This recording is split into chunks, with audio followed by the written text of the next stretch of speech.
Today's class is offered to the general public, and just a reminder, if you have any specific questions regarding the Church of Jesus Christ of Latter-day Saints, if you would contact the missionaries directly, they will be happy to answer those. And so it's a real treat for us to have Elder Tanner here today. I love this format where he's showing us how to actually go do the research. And so Elder Tanner, we'll turn the time over to you.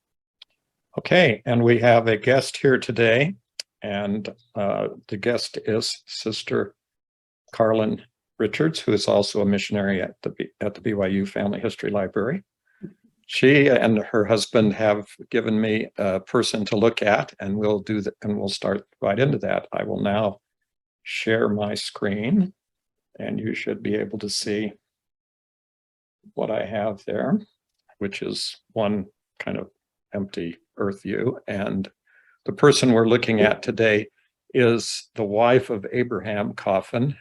Her name is, I'm going to say, currently registered in the Family Search family tree as Ann Thursby. And that's very likely her name. But we have a lot of things to look at when we begin this.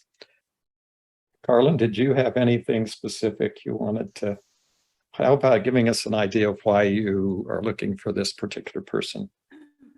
Well, we were able to find, we think, Abraham's correct parents, but we can't find the parents of Anne. And that was our search, was trying to find who Anne's parents were, and we had no luck.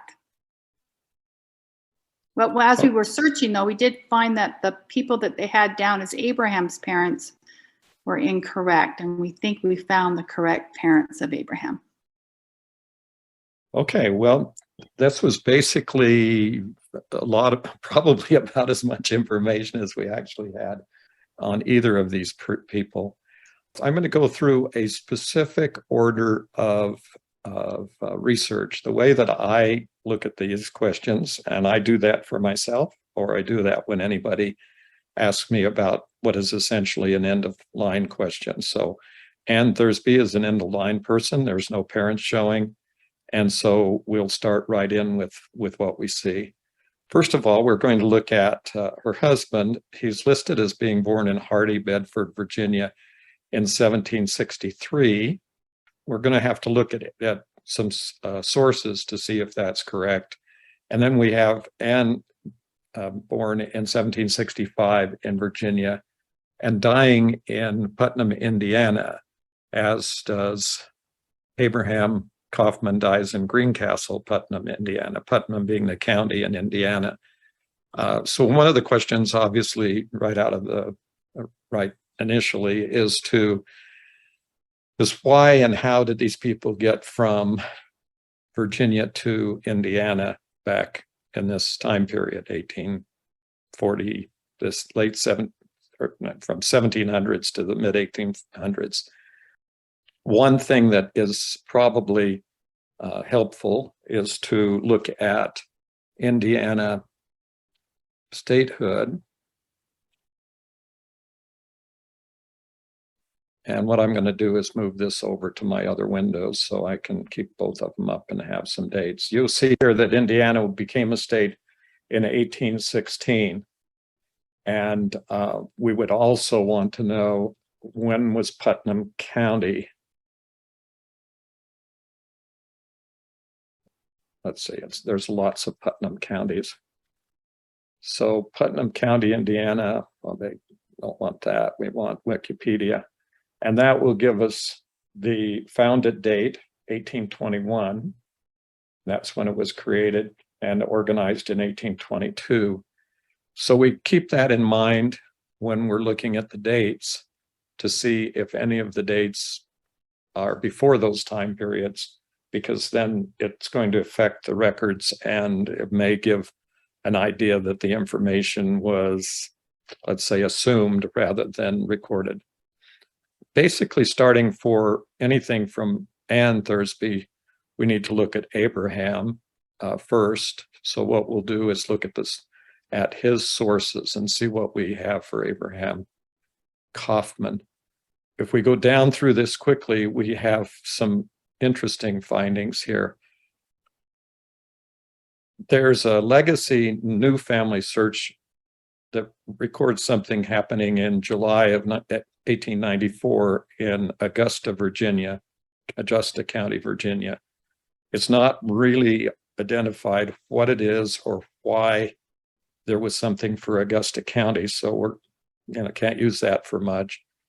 We have 2 find a grave entries, and in the find a grave entry, we have a burial time record that says he was buried in 1843 in Putnam County, Indiana.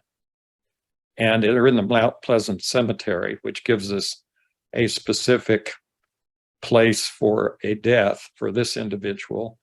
And when we go to that find a grave record, it has some very interesting information. So first of all, it says that he was the son of Jacob Kaufman, and it cites something called The Kaufman Family of Virginia, Kentucky, and Indiana by Edward E. Sampson. And then it gives a lot of very specific information about a marriage and places and a list of children. And then it has additional burial information on a lot of these people and different people, and also gives married names for the children. And then that's pretty much it. What I got really interested in was this reference to a book, The Kaufman Family of Virginia, Kentucky, and Indiana. And basically what happened is I spent, I guess what you would call an inordinately long period of time trying to find that book. I was trying to see if there was an actual copy of the book someplace, and if it was an actual book. And it turned out to be one of the difficulties was that Edward E. Sampson is a name of a very famous person who was very highly published, had published probably 100 books or so. And it's not the same Edward E. Sampson that wrote this book. And so that was kind of confusing. But what happened is I found the book on Family Search, and that was this book here. Unfortunately, when you click on View Inside, it says, due to copyright restrictions, this book cannot be viewed online. And so normally what I will do is go out and look for a copy of the book online to see if I can find the book that's someplace out there, and perhaps it's already online. Here's the reason for that.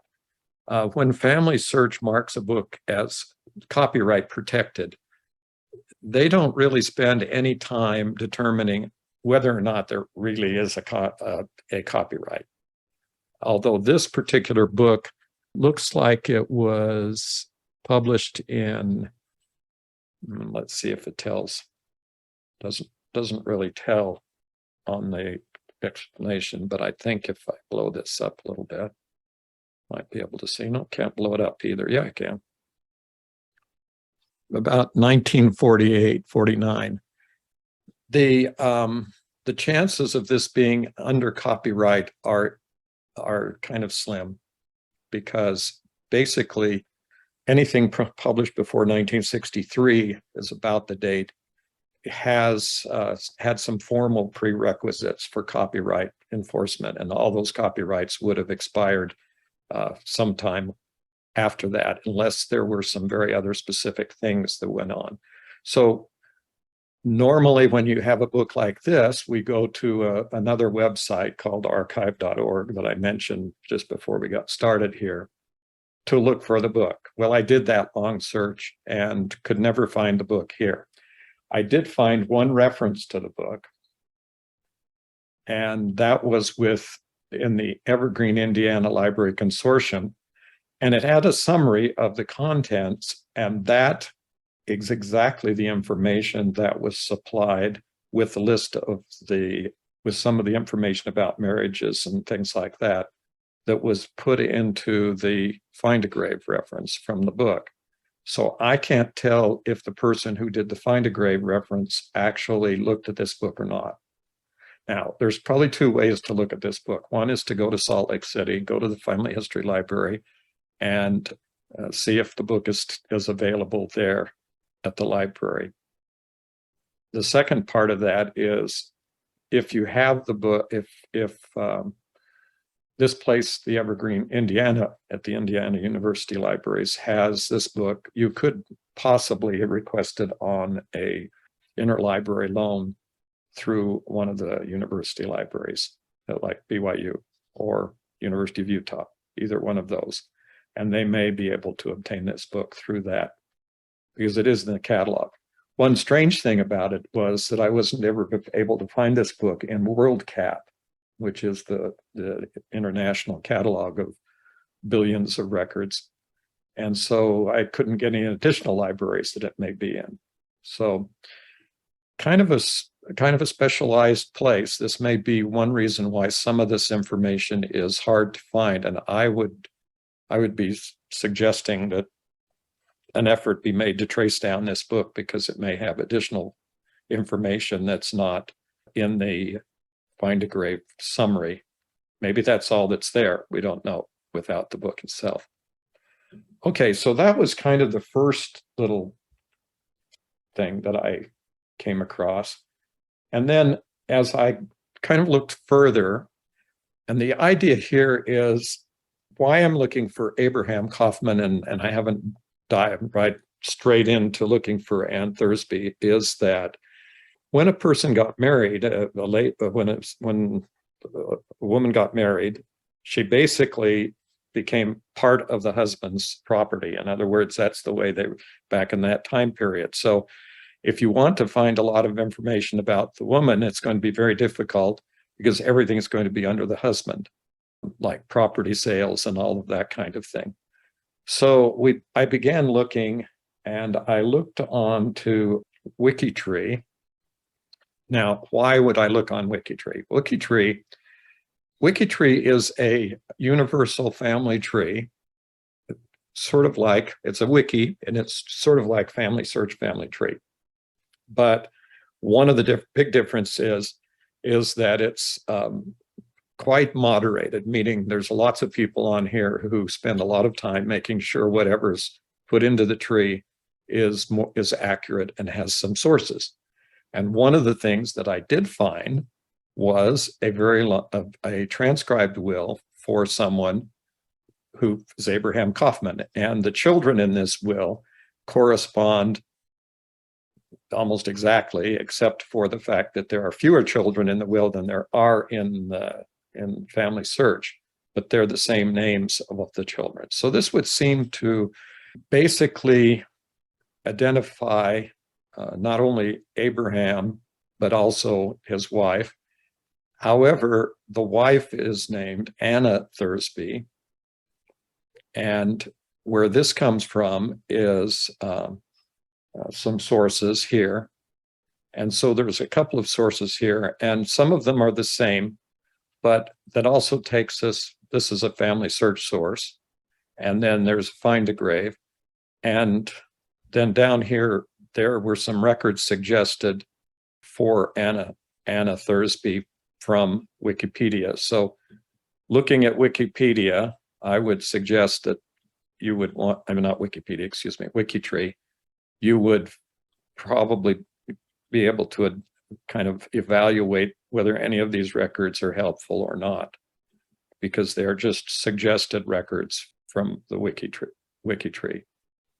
But this is a major website. It's been around for a very long time in computer years, and it is a valuable resource. Now, I wouldn't go copying information directly out of WikiTree because it is a contributed family tree program, just like Family Search is, but the references are going to be valuable, and so that's helpful. So, for example, here's the memorial where they're citing, which is a memorial for her burial, and that is the one they're saying is in that same cemetery. So that's another thing. Now, another thing I suggest is there may be more information than just this in that cemetery, because if any of her relatives, if she was buried near any of her relatives or any of them lived in the same area and they all got buried here, there may be other Thursby people in that particular area. Okay, well, that was kind of one direction that I went. And then I looked a little bit closer at the records for Abraham Kaufman, and I found that there were 2 United States Census records for the same year. That doesn't work. And so I looked at the first one, and it said that he was living in Hardy, Virginia, which is the place recorded as his birthplace in 1830. And then there was another one where he was living in, let's get to the next one, where he was living in Putnam, Indiana in 1830. Now, the Putnam, Indiana one in 1830 is more consistent with this person in Indiana. And so the question here is, because these people, early people, are born in Hardy, or listed as being born in Hardy, and we have the children in Virginia, Jacob in Bourbon, Kentucky. So that would raise another issue, and they're all seeming to die in Putnam or in Indiana or Virginia. And then there's another problem here, because if you look at these dates, 1785, and then you have Jacob Kaufman born in Bourbon, Kentucky in 1788. And we do another quick real check here is Kentucky statehood.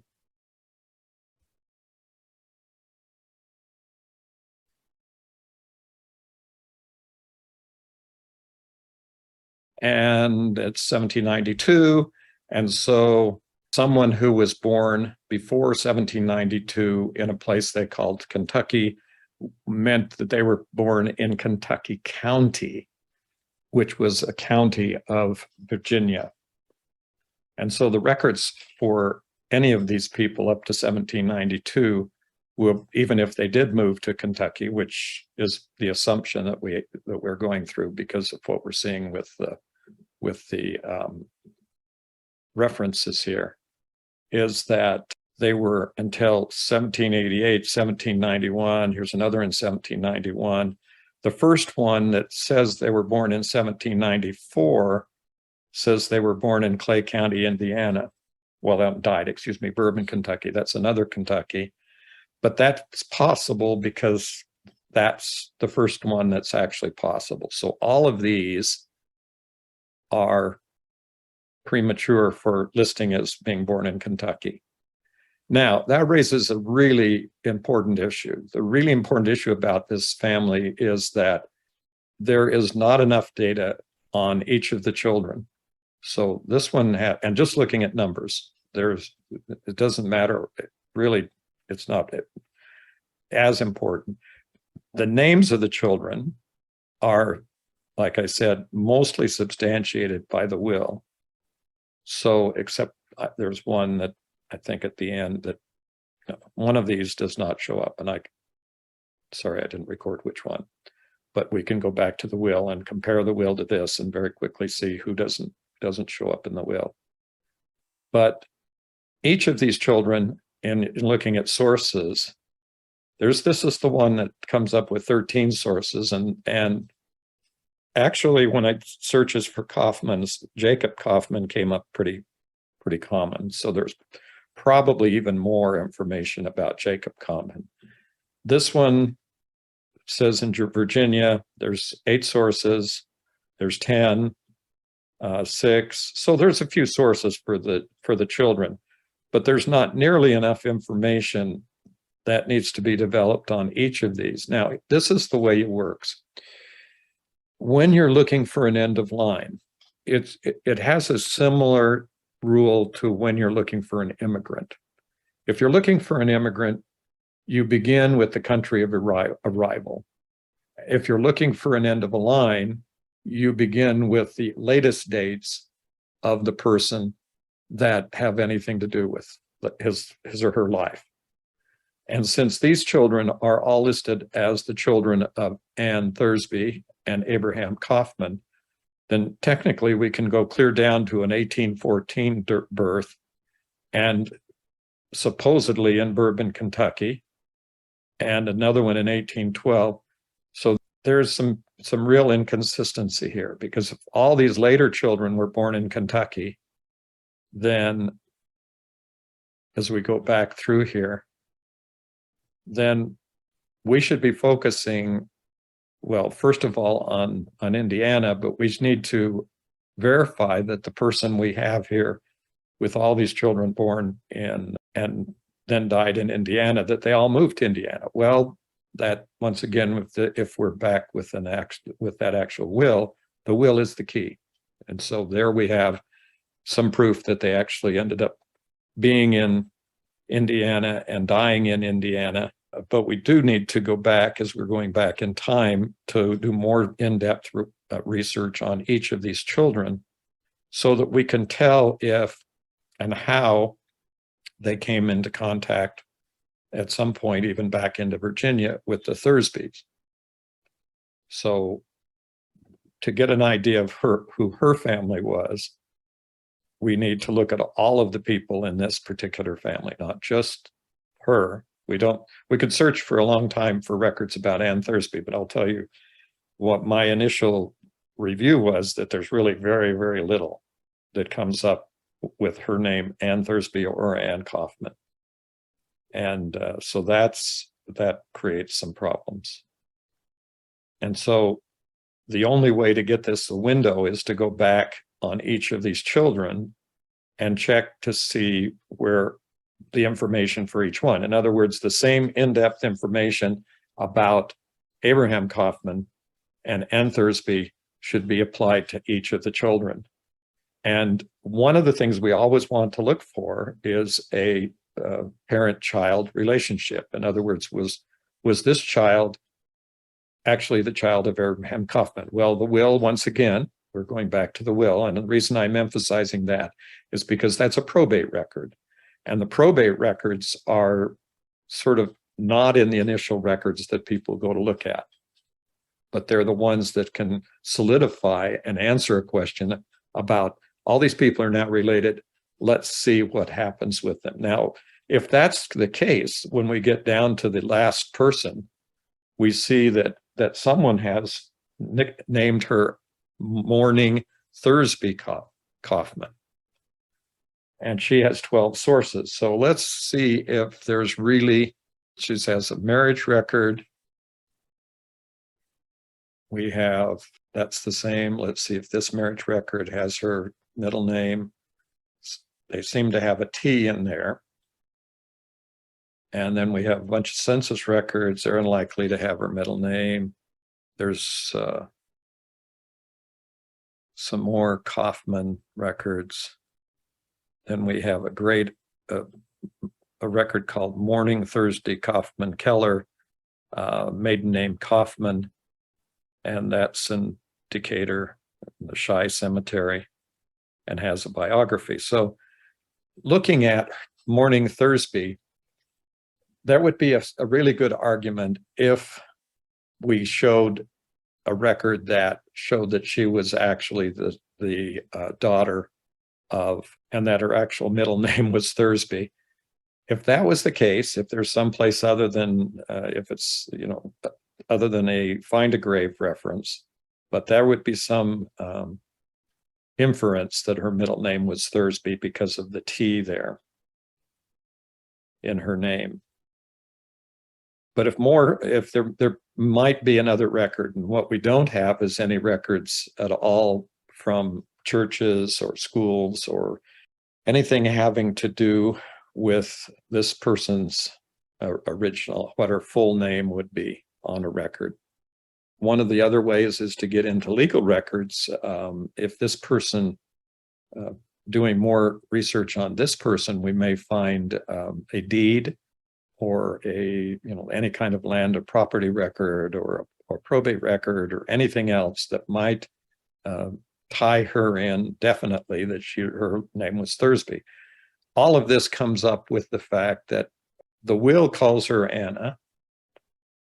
Her name is Thursby. We have one child that says that her name's Thursby.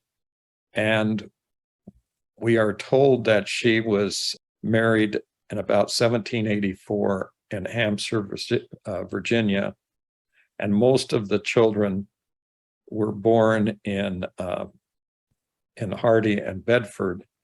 And so first thing you want to know is, how far is Bedford from Hampshire County in that time period? Well, let's look at that and see if it makes sense that if the children were being born in Bedford and she was supposedly, we don't have a county for her, but we have a marriage in Hampshire, and he was born in Bedford. Why were they married in Hampshire County, Virginia? So let's look at that. And the best place to look for that is called the Atlas, if I can type, of historical county boundaries. And what that is a very, from the Newberry Library in Chicago. And it is an exhaustive list of all of the any boundary change and every creation of every single county in the United States, including the state boundary changes. So basically what you do is go to the boundary here and you see when these counties were created. That would be the first step. So we look here in the county chronologies, and the first county we want to find is Bedford County. So we zip down to Bedford. So Bedford County was created in 1754. That doesn't create any problems with a reference to Bedford with either Abraham.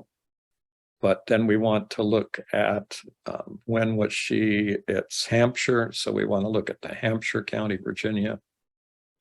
And we'll zoom down here to Hampshire.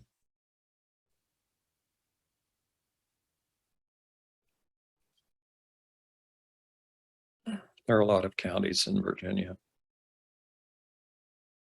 Okay, so Hampshire County, 754. Once again, that's not a problem. It doesn't create a problem. So let's see how far these places are from each other. And we'll use maps. And we'll say Bedford County.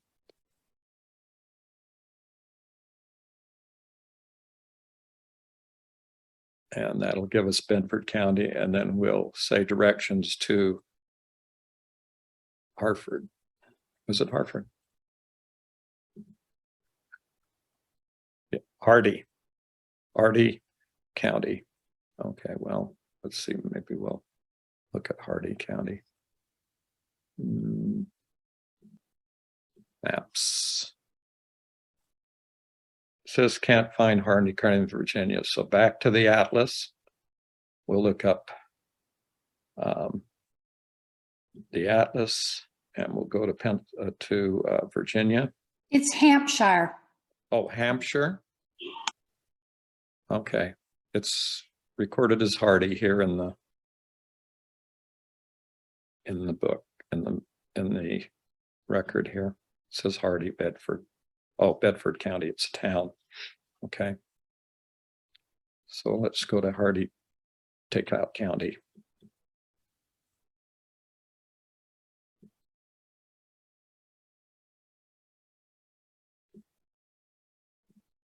Okay, it is about 27 miles, 30 miles away.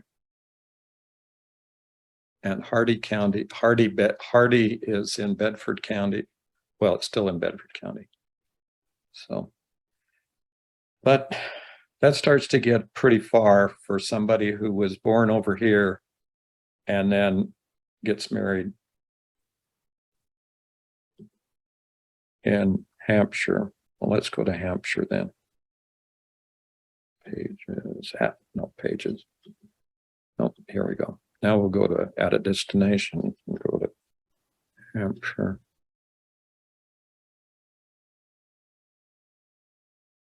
County, now in West Virginia. That's 220 miles away. Okay, so let's look at what we're saying here. So the marriage was supposed to happen in Hampshire. He was supposed to be born in Bedford County, and she was Virginia. And the first child was supposedly born in Bedford in Hardy also. So how did he meet Ann Thursby when she was and got married up here in Hampshire County? The distance it would take for those people to travel is essentially the distance time it would take for to walk that far, assuming there were roads that went that direction. And back in that time period, in the 1700s, there were very, very few roads that went north or south. Most of the roads, if they existed, were east and west roads. So traveling north and south sometimes you sometimes have to go someplace else. So there's some real issues with saying that that whatever the marriage is, if it was located there. Now, part of this is a little bit disturbing. I don't want to, I'm not trying to say that anything's wrong or whatever. But the other problem is if we go down through the sources here, and I'll have to collapse them all back down so we can see them all.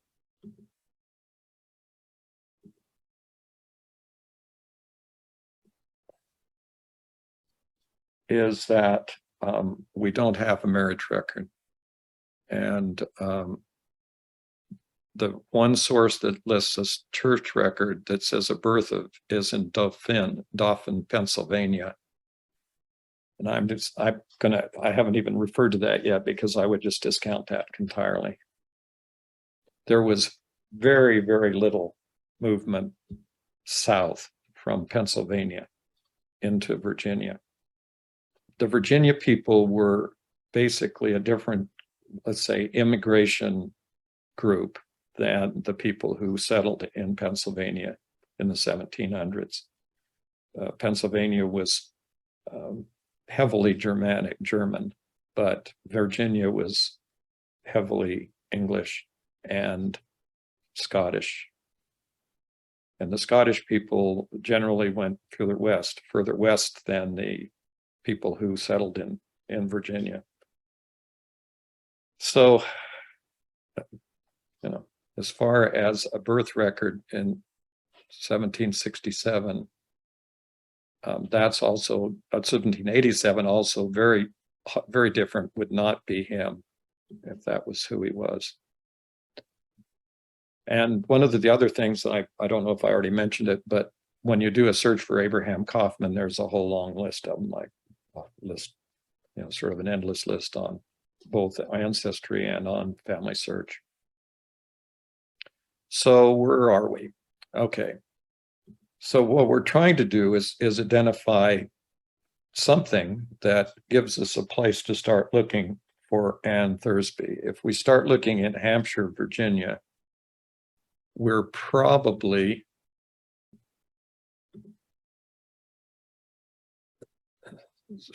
not likely. That's clear up north of Washington. And if they were all down in here in in Bedford County, then we would need to see if we could find a church record or some other record that would establish the marriage. And looking at this, there isn't a note as to a marriage record. And on Ann, if we go to Ann and look at her sources, she only has one source, and that's the Find a Grave Index right now. There may be others out there that people have found, but they need to put those records into Family Search so we can evaluate what this is. So the only real record we have for Ann Thursby Kaufman is over in Putnam County, Indiana. Carlin, do you tell me who the direct line ancestor here is in this family? Who's the child that you come through? That you're It's my husband's, your husband, mother. that's right. it's my husband's mother, Mary Elizabeth Mm, Guernsey. Of this line. Let's see. Yeah. Abraham. I'm just wondering in this list of 15 or 16 children, which one my guess is going to be Jacob Kaufman, but you say. Jacob Kaufman was Abraham's father. This is also a son. He has a son called He has a Jacob son. Kaufman. Let's see. Yeah, which would make sense if his father's name was Jacob. He also has two parents listed as John Nicholas Kaufman and also Jacob Kaufman. Okay, so who goes back? Going back to the Kaufman line. Okay, so while she's looking for that, basically, where's suggestion? What are we looking for here? We found a will for Abraham Kaufman. And that clearly says that his wife's name was Anna, but Anna. But we have no valid marriage, and the one that's recorded here is too far away from where these people lived and where the children were born for us to seriously take that as a possibility. Solomon Kaufman is the Solomon? Yeah. Okay. So he would be the first one I would do quite a bit of research on. So let's look and see if he has anything that's helpful. Okay, so first of all, he got married, census. Now here we have his 1830 census for Solomon Kaufman, and that shows him in Indiana also in 1830. So for this family is definitely the Indiana family. And so the question is, who's the Abraham Kaufman that was in Virginia, which is closer to where all these people are related? One possibility is that we've merged or conflated two different Kaufman families. One of an Abraham Kaufman family who lived in Virginia, married to someone, and then one who lived in Indiana. But the problem there, of course, is we have a will, and it says that Solomon was one of the children of that. And his marriage records, which sometimes tell the parents, that tells the spouse's parents' names, but sometimes it tells everybody's parents' names. I will look real quick. Nope. Nope.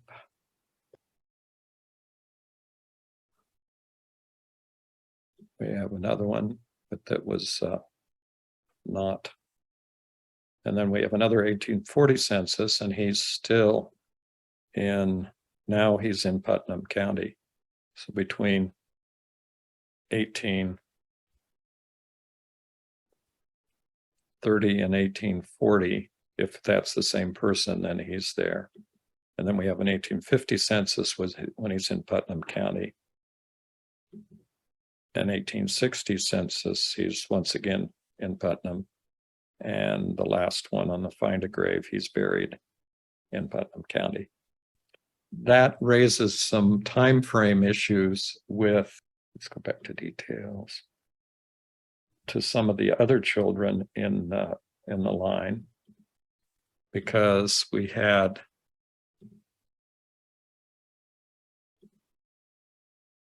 Bourbon County, Kentucky for Jacob, and we had, well, let's see, Jacob in Bourbon County. But well, that's still in Virginia. That's correct. She was born in Virginia, even if she was born in Kentucky. But if he was born in Kentucky and died in Putnam, then so there's a problem there, because all of the records that we were looking at, birth Bourbon. So the sources were the 1830 sources. There's a marriage. Okay, Bourbon.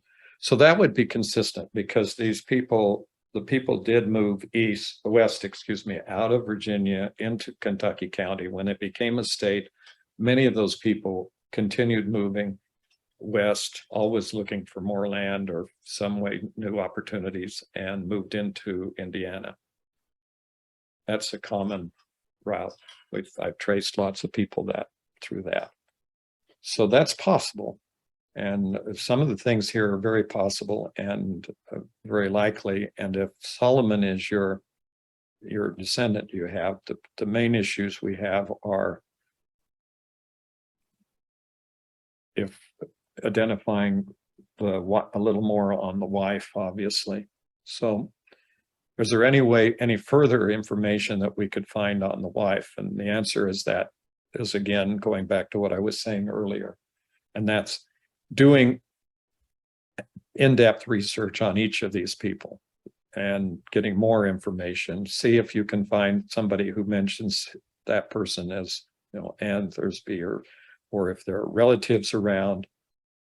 Always when you're doing a census record like this in 1840, and if they're in Putnam County and her family traveled to Putnam County, then looking at the census records, you would see people with her name, Thursby, on the census record. If none of her relatives came, you could trace them back to land and property records in Bedford County, Virginia, and see if there were any land and property records for the Thursby family, which may identify it. And if you can find the Thursby families in the same area, in the same town, like in Hardy or in that direct area in Bedford County, then you probably would have some very strong indications that one of those families was her parents. Another way to do it is to make sure you look at all the land transactions, because in each case, if the transactions occurred after they got married, and the legal term is after coverture, if once they were married, then the wife, in order for the husband to sell a piece of property, the wife had to do what's called a disclaimer deed, or renouncing her interest in her dower interest in the property. If she didn't do that, then subsequently a subsequent purchaser would be subject to her dower, and she could get the transaction set aside after her husband died, even if she came back many years later. So it's really kind of important to do land and property record searches on these areas, because first of all, it might show up another family. It's not likely that it kind of makes it very difficult for me to believe that they actually got married that far north, unless there was some very specific reason why Abraham Kaufman was traveling up there, got married somehow up there. But that would take some more research in both those places to see if there was if Thursby up in that other county, up in that northern part of Virginia, and to see if there were any down in that county. See, what we're looking for is additional confirmation that this lady just didn't appear out of thin air, and she must have had a family herself. And if that family needed to live in a place where they could have gotten together and gotten married. So that seems like kind of a very simplistic way of looking at it, but that's really the basis of how we do the research, making assumptions that if this is the case, then some kind of record should exist showing a Thursby within a reasonable distance of the place of Hardy, Virginia, where he was born, where Abraham was born, and supposedly, and where the marriage, despite the marriage. And likewise, if we're going to assume that somehow or another a marriage's date and place is valid, then we would confirm that by finding Thorsby's in that area and coming up with some reason why he would have traveled that far. And then they would have all gone back to Virginia, Southern Virginia, to have the first babies. So if they were married in, let's see, let's go back to that date, in about 1784, about a year later, assuming this date is 22 March in Hardy, then they must have traveled back from Hampshire directly back to Hardy in time for a baby to be born in March of 1785. I'm guessing that about 1784 is simply a date calculated on the assumed date of the first birth of the child. So that's probably where that came from. And I don't see a marriage record, so I'm assuming that that hasn't happened, but I don't know where the Hampshire came from, and I can't tell from the record. So all of these things, when I say I can't tell, that means I would be doing research. You're just looking at kind of my thought pattern there and saying, wait a minute, we have to figure out how this actually works. And let's see, any questions? I think we need to look at questions. And let me mention that if there's any further questions, I'm totally available for consultation. Like was mentioned earlier, I'm at the library Monday evenings from 4 o'clock until 8 o'clock. And I'm also there I'm also available online. And so if we need to follow up with more research, and some more direction, then that's helpful. So I'm going to list in order the records I would look for to get someplace with this. I would start looking for land and property records in Bedford, because if they owned property when they left, they would have had to sell it to move further east into. And I would also look to see if they actually purchased any land in Bourbon County, Kentucky, where some of the children say they had at least one child. And then I would be looking at and I noticed that there were a number of land and property records which were potentially something you could look at for Abraham Kaufman. And once you had gone through those records, then the next set of records would be probate records, and looking at potentially the census records for each of these children to see if there were any Thorsbys living within the census enumeration district for whenever that census record was done, so that we know if there's somebody close enough to the family to see. I'm still here. Quite a few questions, but Sister Esplin's been answering them because they haven't been directly related to what you've been talking about. So Where do you go for the property and land records? Where would you suggest going? Okay, so if you go to Family Search and you go to search and the catalog, and then you start with Virginia, United States, Virginia. And then when you're there at Virginia, there's places within Virginia, and you're going to have a list of a lot of counties. And one of those is going to be Bedford. And there's Bedford, which is an independent city, which means there's a town called Bedford that is independent. Then these are the county records, and these are the ones you'd be looking for. Here's probate, public records. If you're looking for a parent, I would be looking through probate records in that area for Thorsbys, because you may find a Thorsby and a will that names Anne as a daughter and also names her as Anne Kaufman. Because if the person died after the person died, that's a very good way to do it. Probate records are extremely valuable. Land and property records, there's a whole bunch of these land and property records here. anything that has a record within the time frame would be helpful. 1796 to 1812. You look at the children and you would see how long they lived in Bedford, and then that would be the time frame for looking for land and property deed records. Now, some of them are going to go back to 1754, and that gets back into the time frame where basically. And the other thing you would look for is if you have a suspected parents for Abraham, is looking for the probate records in that same area for the parents and see if they named Abraham as the son. That's one fast way. That's why that one will record in Indiana is so valuable. And I've transcribed, well, the transcription is there, and I can give that to Carlin, and for, I can give you all that kind of information. I will send you my sheet to Carlin. I'll send her my sheet of all my notes. Okay. Anything else? Anybody has any questions? Are Bedford City records with Bedford County records, or have they separated the records from each other?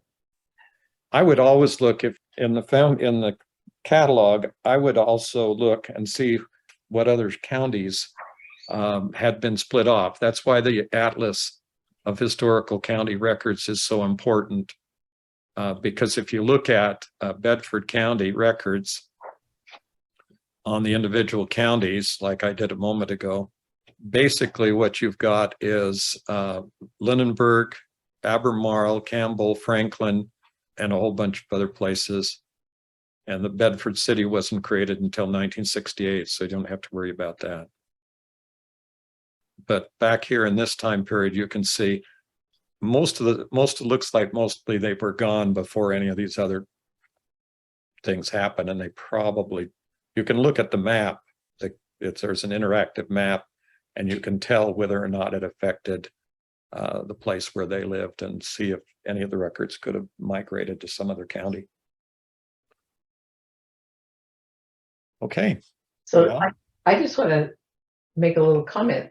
After watching a couple of these, it's become really clear to me that you have to understand both the time period and the geography.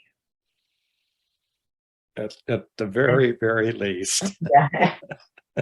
to be able to put together a context in order to begin to know even where to begin to look. Well, and for example, if you don't look up the places individually every time and then map them out so you can see how far away they are from each other, and then look at the time period and how long it would have taken people to travel that distance, you would, because the first baby was born in March, for her to have been married in April means that she would have been traveling while expecting a baby on back country roads in that time period, which I'll just give one example.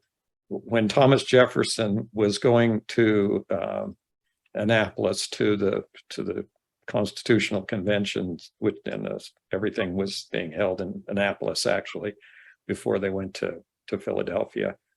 It took him just from Monticello, where he was living, to get to Annapolis. It's just about 100 and something miles. It took him 2 weeks in the mud to get him there. And so things like that, when you begin to understand the time and frames involved in traveling back in that country in 1700s in the United States, there were, as I'll mention again, no significant north-south roads. So if you find somebody that lives 100 miles or 200 miles away in that time period, the chances of actual contact between those people was remote. Okay, thank you. Thank you, Elder Tanner.